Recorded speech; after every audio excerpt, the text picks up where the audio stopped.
Hi guys, Drunken Deer here.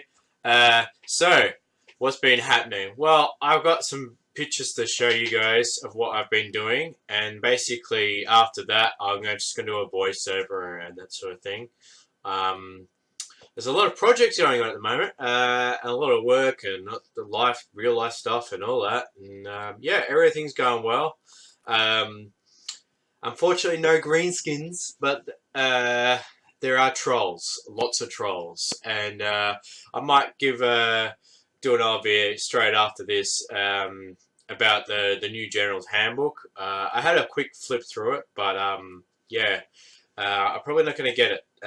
To put a long story short, but yeah, let's have a look at some of the stuff that I've been doing and some of the projects, and I hope you enjoy. Obviously, if you got feedback, write down below. And yeah, so yeah, as you can see, I've got lots and lots of trolls. As you can see, the stone trolls, the blue ones.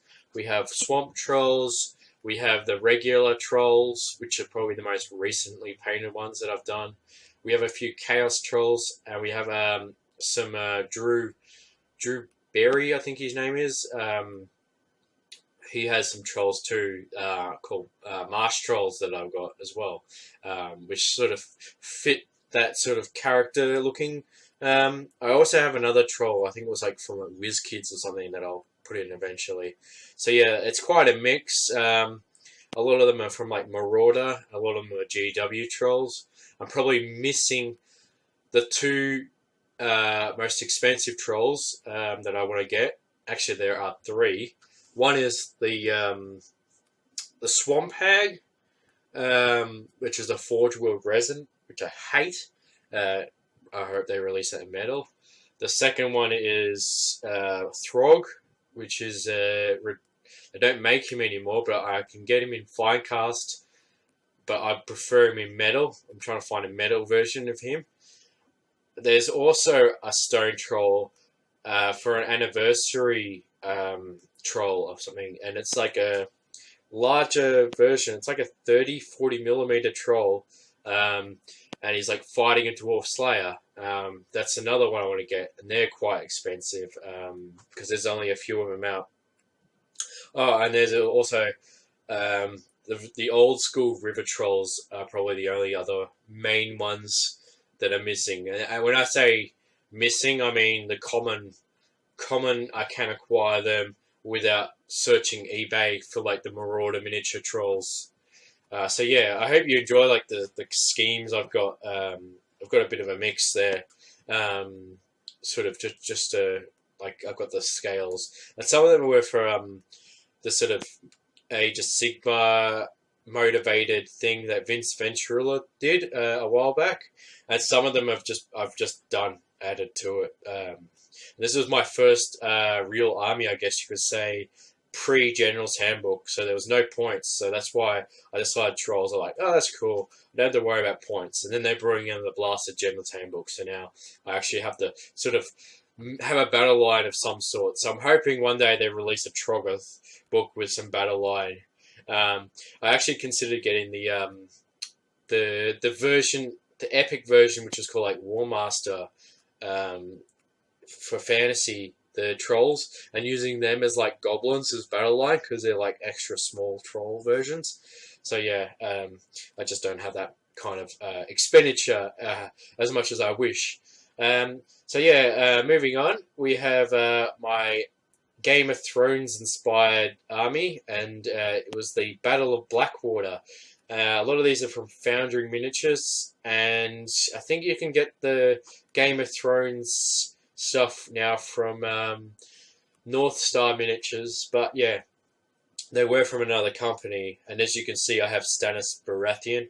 I do have the other bits for him, but they're the painted ones. I'm probably going to get rid of him and put Robert Baratheon, because there's a really cool model called the Young Robert Baratheon, and he's wearing like a stag helmet with a giant warhammer. I think that would look really awesome with this army. And this is before Age of Sigma was released, so this was going to be my Empire army, and I was going to use Melisandre as a Bright Wizard. If you don't know who Melisandre is, she's like a fire priestess person, if you live under a rock and don't watch Game of Thrones. So yes, that's my sort of empire-ish army. So that's something I do want to keep painting up, just to look nice. And I might use this for Kings of War or something later down the track. Moving on, we have my labyrinth-inspired army. It's not really an army; it's just sort of like a group of goblins that I've acquired over the years. Some of these I bought recently when I was over in the UK from a company called Northumbrian Miniatures. And the other stuff is actually from a place near where I live in Victoria, in Australia, called Imbrian Arts. And I did a Kickstarter with them, probably the only Kickstarter I've ever funded. And yeah, so some of that stuff is actually quite rare because they don't make it anymore. I think the Druid Troll is probably the rarest of that lot. But yeah, as you can see, they're very labyrinth inspired, and there's a few other miniatures out there that I was thinking of getting. There's some from Wargames Foundry that look interesting, like their mounts. They look like those hideous goblin-looking mounts that I'm considering getting at one point or another. And yeah, so that's the Goblin Army. And then if we move towards more of a Warhammer Age of Sigmar official list, you could say, we have my Khorne Bloodbound Army. So I've been painting an absolute ton of my Blood Warriors. And so that would be my battle line. And I have a few other things, but yeah, I just wanted to get my battle line done and sort of expand upon that. And I have my Khorne Lord and my Korgorath. So as you can see, the Korgorath I've done some heavy conversion on. His head I've lopped off and put on the end of a giant's club, just that skull. I've added hands to my Korgorath. So on the left is actually an Uruk-hai, you know, the armored troll from the Lord of the Rings. He's got like a hand from that, as you can see, that sort of sword blade looking thing. And on the right, he's got the peasant in his hand and his other hand, because he's going to swallow him for the skulls on his back.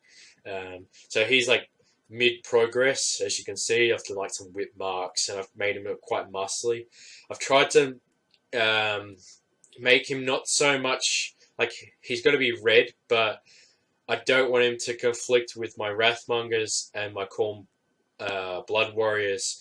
I want them to be all different sort of tinges of red, if that makes any sense. So yeah, and then yeah, my Chaos Lord we have. I've done some conversions. I got rid of his axe because it was too small in my green skin opinion, and I put a War Boss axe on instead. I shaved off the skull off the axe, and I put some skulls on it to make it more Khorne looking. Some chains, as you can see. I got rid of that stupid thing on the back of his head, the sort of 8-pointed star thing, and just sort of green stuffed it to make his cloak into one piece. And I also gave him the hand off the Silver Tower, holding the Zanzagor head, which I also used to have the Silver Tower. I got rid of most of it. I kept the Excelsior War Priest. He's with my girlfriend, with my other armies, including the Greenskins, which unfortunately I cannot show you.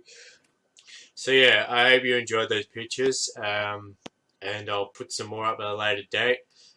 Leave a comment, like I said, sub, whatever you want to damn do. I don't mind. I just do this as a part-time gig for your entertainment. Yeah, so yeah, I'll put a video up later on, and thanks for watching. Goodbye.